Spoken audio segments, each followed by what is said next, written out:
পিঠা পায়েস তৈরির অন্যতম অনুষঙ্গ হচ্ছে খেজুরের গুড়।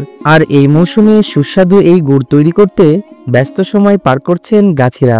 কুয়াশাচ্ছন্ন ভোরে সূর্য ওঠার আগেই রস সংগ্রহের জন্য বেরিয়ে পড়ছেন তারা।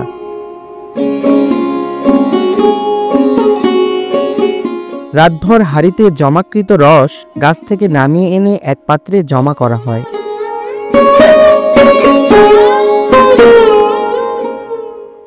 এরপর পাত্রগুলিকে কাঁধে বেয়ে নিয়ে যাওয়া হয় চুলার কাছে। রসগুলোকে গুড়ে রূপান্তর করতে টিনের তৈরি এক ধরনের বিশেষ পাত্রে তা ছেঁকে ঢালা হয়। পরে মৃদু আঁচে রসগুলোকে জাল করলে নির্দিষ্ট সময় পর তা ঘন লালচে রং ধারণ করে।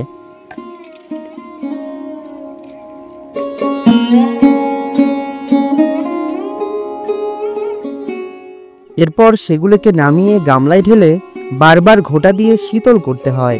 শীতল হয়ে গেলে কাঠের তৈরি ফ্রেমে নির্দিষ্ট আকৃতি দিলেই তৈরি হয় সুস্বাদু পাটালি গুড়।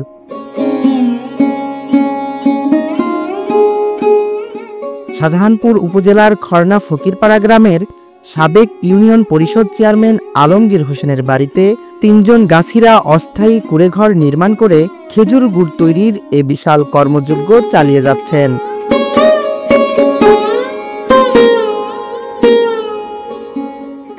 চাচা ভাতিজার এই গাছি দল প্রতিদিন ১১০টি গাছ থেকে রস সংগ্রহ করেন, আর সে রস থেকেই দৈনিক ৬০ থেকে ৬৫ কেজি গুড় তৈরি করেন। তাদের হাতে তৈরি স্বাদে মানে অনন্য এ গুড়ের সুখ্যাতি ছড়িয়ে গেছে গ্রাম জুড়ে। গুড় আপনার রস অনুপাতের গুড় হয়, আনুমানিক হচ্ছে আপনার হচ্ছে ওই ৫০-৬০ কেজি গুড় হয়, ৬০ কেজি ৬৫ কেজি। এনারা আসলে ভালো মানুষ, অথেন্টিক গুড় বানায়। সকাল থেকে বসে দেখে নিতে পারবেন, সমস্যা নেই। আশেপাশে সবাই আছে, আশেপাশ থেকে সবাই আসে গুড় নিয়ে যায়, এনারা বগুড়া দিয়ে আসে। গাছ ঝরছে ২০০, লাগাই ২ পালিতে। আপনার এক পালিতে লাগাই ১১০, ১০০ এরকম ভাবে গাছ লাগাই। ২ পালিতে, এক পালি শুকনা থাকে, এক পালিতে গাছ লাগাই। রস সংগ্রহ করি রাত্রি ৩:৩০ বাজে যখন, তখন থেকে রস সংগ্রহ করা শুরু করি।